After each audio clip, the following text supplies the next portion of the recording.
Government ꯂꯩꯔꯤꯕ ꯏꯁꯥꯒꯤ ꯏꯔꯝꯗꯝꯁꯤꯗ ꯄꯣꯛꯆꯕ ꯏꯔꯩꯆꯥꯁꯤꯡꯁꯦ ꯇꯝꯊꯤꯅ ꯍꯥꯠꯇꯣꯛꯄꯤꯔꯛꯄ ꯏꯃꯥ ꯏꯕꯦꯜꯁꯤꯡ ꯇꯨꯝꯕ ꯆꯥꯕ ꯈꯪꯗꯅ ꯂꯩꯔꯤꯕ ꯉꯝꯈꯩ ꯉꯥꯏꯕ ꯏꯆꯤꯟ ꯏꯅꯥꯎꯁꯤꯡꯁꯤꯅ ꯋꯥꯅ ꯇꯨꯝꯕ ꯆꯥꯕ ꯈꯪꯗꯗꯅ ꯏꯃꯥ ꯂꯩꯕꯥꯛ ꯉꯥꯏꯕꯁꯦ ꯁꯤꯒꯤ ꯐꯤꯕꯝꯗ ꯂꯩꯍꯜꯂꯝꯃꯤꯁꯦ ꯀꯔꯤꯒꯤꯅꯣ ꯍꯥꯏꯕꯁꯦ ꯃꯁꯤ ꯅꯩꯅꯕ ꯃꯊꯧ ꯇꯥꯗ꯭ꯔꯣ?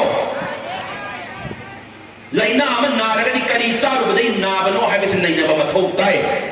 ꯁꯤꯗ ꯇꯤꯅꯤꯡꯉꯥꯏ ꯑꯣꯏꯗꯦ, प्रजा में खमीनब मथौ ताई हुजिकसु कई तौते मपानगी फोर्स संगे मपानगी चंगे मैम हाय आर्टिकल 355 चतरब चतरदब्रा नैना लेरे अमित शाह ना पार्लियामेंट हायरबनी मपानगी चंगक खुलाई पाबे यावरे को